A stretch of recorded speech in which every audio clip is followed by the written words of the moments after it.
মা, মাতৃভাষা আর মাতৃভূমি, এই তিনটি শব্দের সাথে রয়েছে প্রতিটি মানুষের রক্তের সম্পর্ক। মায়ের, মাতৃভাষার এবং মাতৃভূমির প্রতি রয়েছে প্রতিটি মানুষের কিছু কর্তব্য। তাই 1971 সালে বাংলা ভাষা এবং মাতৃভূমিকে রক্ষা করার জন্য বাংলার দামাল ছেলেরা অদম্য সাহস নিয়ে ঝাঁপিয়ে পড়েছিল পাক বাহিনীর ওপর। দীর্ঘ 9 মাস রক্তক্ষয়ী যুদ্ধের মাধ্যমে স্বাধীন হয় এই বাংলাদেশ। সুধী দর্শক মণ্ডলী, আমাদের কথা অনুষ্ঠানের এবারের পর্বে আমাদের সঙ্গে রয়েছেন মুক্তিযুদ্ধ বিষয়ক মন্ত্রণালয়ের মাননীয় প্রতিমন্ত্রী ক্যাপ্টেন অবসরপ্রাপ্ত এবি তাজুল ইসলাম। প্রতিবারের মতো আমাদের সঙ্গে রয়েছে দেশের বিভিন্ন অঞ্চল থেকে আগত শিশু সাংবাদিক, শিশু প্রতিনিধি ও সুবিধাবঞ্চিত শিশুরা। আমি তমা। আমি বাঁধন। শুরু করতে যাচ্ছি শিশুদের মুখোমুখি জবাবদিহিতামূলক ধারাবাহিক অনুষ্ঠান আমাদের কথা। আমি সাথী আক্তার, ঢাকা মহাখালী থেকে এসেছি। বাসায় কাজ করি, তার পাশাপাশি 4র্থ শ্রেণীতে পড়ি। মাননীয় মন্ত্রী, আপনার মন্ত্রণালয়ের কাজ কি? এই মন্ত্রণালয়ের নাম হলো মুক্তিযুদ্ধ বিষয়ক মন্ত্রণালয়। এই মন্ত্রণালয়ের কাজ হলো মুক্তিযুদ্ধের ইতিহাস সংরক্ষণ করা, মুক্তিযুদ্ধের যে স্মৃতি বিজড়িত স্থানগুলি আছে সেগুলিকে সংরক্ষণ করা, মুক্তিযোদ্ধারা যারা অসচ্ছল আছে তাদেরকে কিভাবে স্বাভাবিক জীবনে ফিরিয়ে আনা যায় সেই জন্য কাজ করা, আমাদের মহান মুক্তিযুদ্ধের সময় বিভিন্ন জায়গায় পাকিস্তান সেনাবাহিনীর সাথে যে সম্মুখ সমর হয়েছিল সেই জায়গাগুলিকে চিহ্নিত করা, ওগুলিকে রক্ষা করা। বিভিন্ন জায়গায় মহান মুক্তিযুদ্ধে একসাথে অনেকগুলি মুক্তিযোদ্ধাকে যেখানে হত্যা করা হয়েছিল, শহীদ হয়েছিল, তাদের যে এই কবরগুলি আছে সেগুলিকে আমরা শনাক্ত করছি সারা বাংলাদেশে এবং সেইগুলিকে আমরা রক্ষণাবেক্ষণ করছি। মাননীয় মন্ত্রী, আমার নাম কাজুলি। আমি পুরান ঢাকা নয়াবাড়ি থেকে এসেছি। লেখাপড়া করি, লেখাপড়ার পাশাপাশি শিশুদের প্রতিনিধি হিসেবে কাজ করি। মাননীয় মন্ত্রী, আপনি তো একজন সৈনিক হয়ে কিভাবে আপনি মুক্তিযোদ্ধা হলেন? আমি যখন মুক্তিযুদ্ধে অংশগ্রহণ করেছি তখন ঠিক আমি অফিসারও না আবার ছাত্রও না। আমি অপেক্ষা করছিলাম পাকিস্তান বিমান বাহিনীর একাডেমিতে যোগদান করার জন্য। এমত অবস্থায় বঙ্গবন্ধুর ডাকে মুক্তিযুদ্ধ শুরু হলো। একজন সক্ষম ব্যক্তি হিসেবে আমি এখন ছাত্র ছিলাম এবং পাকিস্তান বিমান বাহিনীর একজন ক্যাডেট ছিলাম। এমত অবস্থায় আমার পক্ষে নীরব ভূমিকা পালন করা কোনো অবকাশ নাই। দেশ এবং জাতির টানে, মহান নেতা বঙ্গবন্ধুর নির্দেশে এবং বাংলাদেশের স্বাধীনতার লক্ষ্যে মনের অজান্তেই আমি মুক্তিযুদ্ধে অংশগ্রহণ করে ফেলি। আমার নাম মোহাম্মদ লোকমান। আমি টঙ্গী গাজীপুর থেকে এসেছি। আমি 4র্থ শ্রেণীতে লেখাপড়া করি, লেখাপড়ার পাশাপাশি রিক্সা চালাই। মাননীয় মন্ত্রী, কিভাবে আমাদের দেশ এত অল্প সময়ে স্বাধীন হলো? আসলে তোমাদের কাছে মনে হতে পারে অল্প সময়, কিন্তু আসলে কিন্তু এটা অল্প সময় না। বঙ্গবন্ধু কিন্তু এই বীজটি রোপণ করেছিল ব্রিটিশ ভারত যখন স্বাধীন হলো তার পরের দিন থেকেই। কাজ কিন্তু চলছিল। 1947 সালে, তারপরে 48 সালে আওয়ামী লীগ গঠন, 52 সালের ভাষা আন্দোলন, 54 যুক্ত, এই সমস্ত কিছুই কিন্তু একটা প্রক্রিয়া। এবং হঠাৎ করে কেউ বাঁশি বাজাইলো আর যুদ্ধ লাগলো আর দেশ স্বাধীন হলো, জিনিসটা কিন্তু এমন ছিল না। একটি দীর্ঘ প্রক্রিয়ার মাধ্যমে, লড়াই সংগ্রামের মাধ্যমে চূড়ান্ত অবস্থা হলো মহান মুক্তিযুদ্ধ। সেই কারণে এই দীর্ঘ প্রস্তুতি কিন্তু ছিল। প্রকৃত যুদ্ধটা, দি অ্যাকচুয়াল ফ্রন্টাল ফাইট, একদম ফাইনাল যুদ্ধটা হয়েছে হয়তো 9 মাস। এবং এটা তো আমাদের সময় কম লাগছে এই জন্য যে আমাদের সমগ্র জনগোষ্ঠী, খুব খুব অল্প সংখ্যক লোককে বাদ দিয়ে সমগ্র জনগোষ্ঠী এই দেশটি চেয়েছিল। আমাদের অদম্য উৎসাহ ছিল, আমাদের মনের সাহস ছিল এবং আমরা আমাদের দেশকে স্বাধীনতার জন্য যুদ্ধ করছি, যেটা ছিল একটা যৌক্তিক যুদ্ধ। মাননীয় মন্ত্রী, আমি সাবিনা ইয়াসমিন, এসেছি মহাখালী থেকে। আমি এই বাসায় কাজ করি, তার পাশাপাশি পড়াশোনা করি। যুদ্ধের একটি কষ্টের কথা আমাদেরকে কি বলবেন? এই মহান মুক্তিযুদ্ধের কোনো জিনিসকে আমি কষ্টের মনে করি না।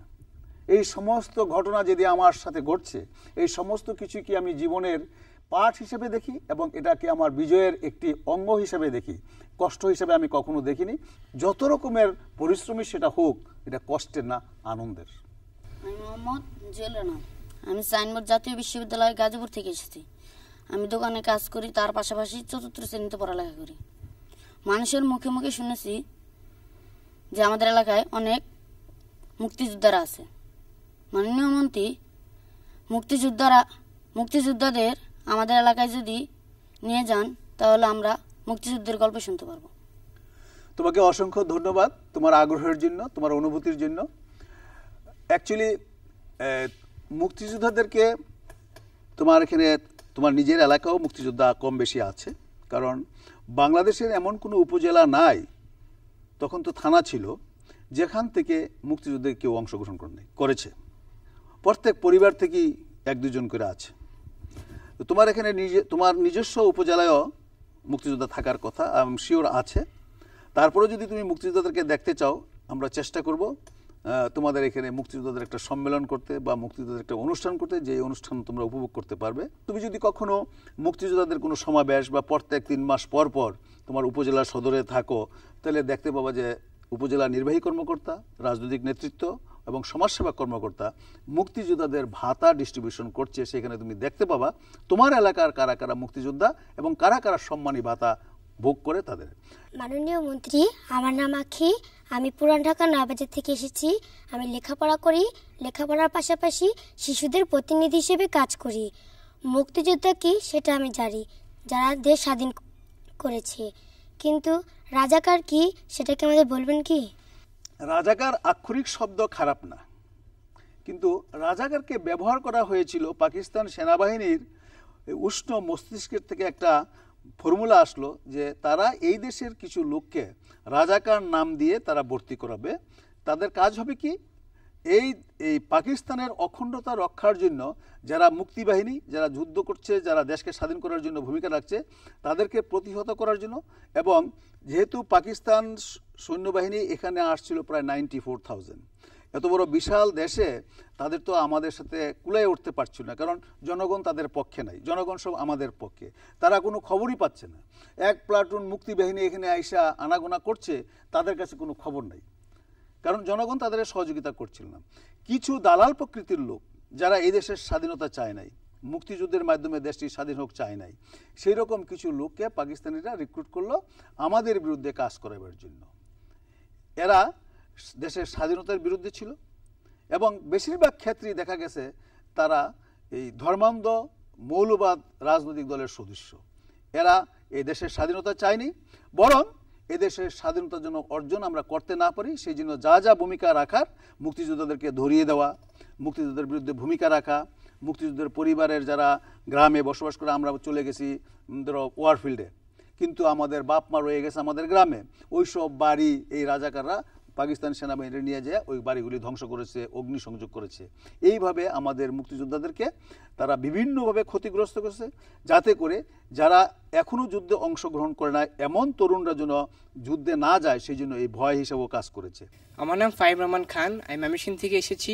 পড়ালেখার পাশাপাশি একজন শিশু সাংবাদিক।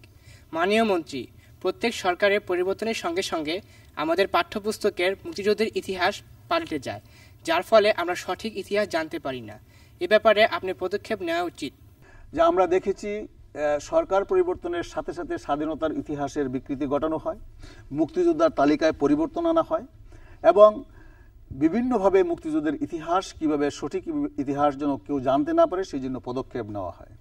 তোমরা খেয়াল করে থাকবে সোহরাওয়ার্দী উদ্যানে, যেটা নাকি আগে রমনা রেস করছিল, যেখানে জাতির জনক 7ই মার্চের ভাষণ দিয়ে আহ্বান জানিয়েছিল মুক্তিযুদ্ধের জন্য, এবং এই সেই জায়গা যেখানে তোমার মহাপরাক্রান্ত পাকিস্তান সেনাবাহিনী মুক্তিবাহিনী এবং মিত্রবাহিনীর কাছে আত্মসমর্পণ করেছিল।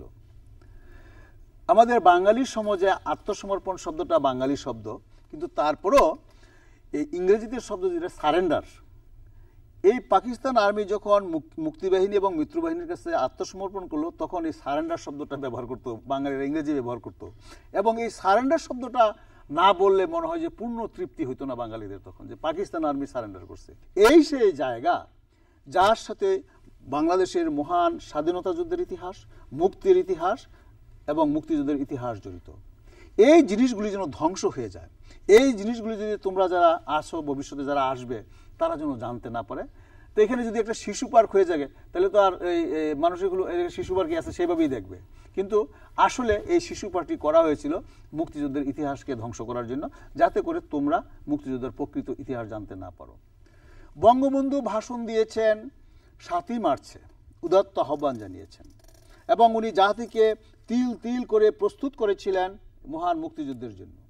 তাহলে মহান মুক্তিযুদ্ধের জন্য আমাদের একটা প্রস্তুতি ছিল, সেই প্রস্তুতিগুলি কিভাবে তুলে ধরার এইটা না করে তারা মনে করেছে একটি সরকার, একটি সামরিক বাহিনীর এক লোক ক্ষমতায় যা রাজনৈতিক দল গঠন করলো, উনি এই যে দীর্ঘ লড়াই সংগ্রামে ইতিহাসকে আর সামনে আনবে না। 71 সালে মুক্তিযুদ্ধ হয়েছে, যুদ্ধ ঘটনা দিছে, আকাশ থেকে একজনে হুইসেল মারলো যে আসেন ভাই যুদ্ধ করি, বা যুদ্ধে চলে গেলাম, এমন একটা ভাবসাব ওনাদের। আসলে এটা কি তাই? মুক্তিযুদ্ধ দীর্ঘ সময়ের একটি পথযাত্রা। এটার চূড়ান্ত হিটটা হলো আমাদের সশস্ত্র যেটা সংগ্রাম আমরা করেছি, এটা এইগুলিকে পিছনে ফেলার জন্য, ইতিহাস বিকৃতি করার জন্য বিভিন্ন সামরিক শাসনকর্তা এবং বিভিন্ন রাজনৈতিক দল, এখন পর্যন্ত আওয়ামী লীগ ছাড়া যে রাজনৈতিক দলগুলি ক্ষমতায় আসছে তারা সকলেই ক্যান্টনমেন্টে জন্মগ্রহণ করেছে, জনগণের হৃদয়ে জন্মগ্রহণ করে নাই, ক্ষমতায় আইসা তারপরে দল গঠন করছে। তারা চাচ্ছে আমাদের যে মহান ইতিহাস, মুক্তির ইতিহাস, সংগ্রামের ইতিহাস, লড়াই সংগ্রামের ইতিহাস এবং আমাদের সমস্ত অর্জন বাংলাদেশের রক্তের বিনিময়ে অর্জন, কোনো জিনিস কিন্তু কেউ আমাদেরকে ফ্রি দেয় নাই, ফ্রি অফ কস্ট না। আমরা যা কিছু অর্জন করছি বাংলাদেশে জাতির জনকের নেতৃত্বে, সমস্ত কিছু রক্তাক্ত, রক্ত দিয়ে আমরা অর্জন করতে হয়েছি। সেই ইতিহাসগুলি জানতে দিতে চায় না। বইয়ের মেয়েদের প্রাইমারি স্কুলের আমি প্রথমেই বলেছি যে একটি দূরের, একটি অস্পষ্ট, একটি অগোছালো ইতিহাস, দায় সারা গোছের একটা ইতিহাস তোমাদেরকে জানানো হয়েছে। বাট আমরা খুব গর্বিত জাতি যে আজকে যে প্রজন্ম আমরা পাচ্ছি তোমাদের মতো এবং অনাগত ভবিষ্যতে যারা আসবে, তাদের মধ্যে যে উৎসাহ, তারা যে আমাদের ইতিহাস সম্বন্ধে জানতে চায়, কেমন করে তাদের পূর্বপুরুষরা তাদেরকে একটি জাতি উপহার দিয়েছে। আজকে যে তোমরা দেশটাকে পেয়েছো, এই দেশটি তো এমন ছিল না। somebody else has given their blood for your comfort. আজকে আমরা কাপড় চোপড় পরি, সিভিলাইজ লোক হিসেবে চলাফেরা করি, বাট কেউ তো পরিশ্রম করেছে এই কাপড়টা কিভাবে বানালে পরে মানানসই হবে এবং দেখতে ভালো লাগবে। এই ইতিহাসতে আমার এই পিছনের যে ইতিহাস, এটাকে যদি আমি অস্বীকার করি, এই ইতিহাস যদি আমি স্বীকার না করি, তাহলে আমি আমার অস্তিত্বের সাথে প্রতারণা করব, অস্তিত্বের সাথে আমি বেইমানি করব।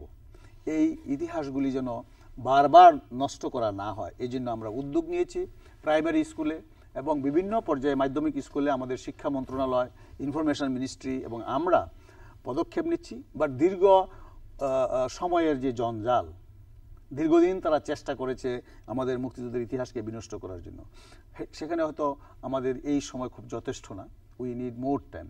বাট আমরা যে সমগ্র জনগোষ্ঠীর সুশীল সমাজ এবং তোমাদের মতো নতুন নতুন প্রজন্মের এই ছেলেরা যেভাবে উৎসাহ, এগুলি আমাদেরকে খুব অনুপ্রেরণা যোগাচ্ছে, যাতে করে আমরা খুব দ্রুততম সময়ে এই স্বাধীনতার সঠিক ইতিহাসটা যেন আমরা তুলে ধরতে পারি। ইতিমধ্যে তোমরা জানো যে হাসান হাফিজুর রহমান আমাদের 15 খণ্ড স্বাধীনতার দলিল যেটা করেছে, পরে যেটা আবার জোট সরকার ক্ষমতায় এসে গায়ের জোরে মিথ্যার আশ্রয় নেওয়া 3য় খণ্ডে পরিবর্তন আনছিল, সেটাও মানুষ প্রত্যাখ্যান করেছে, তোমরা জানো। এই যে এদের কর্মকাণ্ডই কিন্তু তোমাদের ভিতরে আমাদের সঠিক ইতিহাস জানার জন্য আগ্রহ কিন্তু বৃদ্ধি করেছে। তো এগুলির থেকে কিভাবে জাতিকে মুক্ত করা যায় এবং প্রকৃত ইতিহাস আমরা কিভাবে আমাদের নতুন প্রজন্মের কাছে তুলে ধরতে পারবো, সঠিক ইতিহাস তুলে ধরতে পারবো এবং তারা তাদের পূর্বপুরুষ নিয়ে গর্ববোধ করে সেই কাজ আমরা চালু করে রেখেছি এবং আমরা আশা করছি এটার একটি সঠিক গন্তব্যস্থলে আমরা পৌঁছতে পারবো এবং আমাদের নতুন প্রজন্মের জন্য সঠিক ইতিহাস আমরা রেখে যেতে পারবো। আমি জেবিন, রাজশাহী থেকে এসেছি। লেখাপড়ার পাশাপাশি আমি একজন শিশু সাংবাদিক। মাননীয় প্রতিমন্ত্রী, রাজশাহী একটি জঙ্গিবাদ ও মৌলবাদী আখড়া। এখানেই বাংলা ভাইয়ের উত্থান ও শিবিরের আধিপত্য। শুধু তাই নয়, ছাত্র শিবির নানাভাবে অনৈতিক কাজকর্ম করছে। তাছাড়াও রাজশাহী বিশ্ববিদ্যালয়ের হলগুলোতে সিট পাওয়ার জন্য তাদেরকে শিবিরে যোগ দিতে হচ্ছে। এসব ক্ষেত্রে আইন এত দুর্বল কেন? আমি মুক্তিযোদ্ধাদের একটা অনুষ্ঠানে গিয়েছিলাম রাজশাহীতে